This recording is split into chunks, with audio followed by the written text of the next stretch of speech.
লালমনিরহাটের আদিতমারী উপজেলার জমি সংক্রান্ত বিরোধের জেরে দুই পক্ষের সংঘর্ষে আসিয়া বেগম নামে এক বৃদ্ধা নিহত হয়েছে। এই ঘটনায় অন্তত ৩ জন আহত হয়েছে। তাদের উদ্ধার করে উপজেলা স্বাস্থ্য কমপ্লেক্সে ভর্তি করা হয়েছে। শনিবার সকালে উপজেলার দুর্গাপুরের উত্তর গোবদা এলাকায় এই সংঘর্ষের ঘটনা ঘটে। পুলিশ ও স্থানীয় সূত্রে জানা যায়, ওই এলাকার নিহত আসিয়া বেগমের সঙ্গে ভাতিজা রেজাউলের জমি নিয়ে দীর্ঘদিনের বিরোধ চলছিল।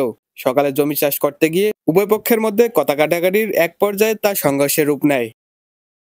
এই সময় সংঘর্ষে আসিয়া বেগম মাথায় আঘাত পেয়ে ঘটনাস্থলেই মারা যান তিনি।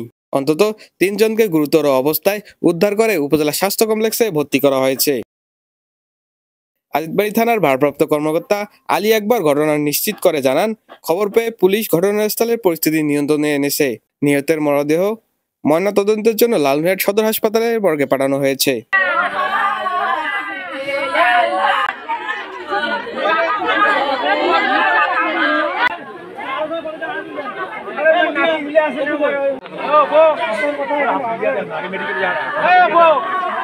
আবু হাসান আকাশ, নিউজ চ্যানেল 24, নিউজ ডেস্ক।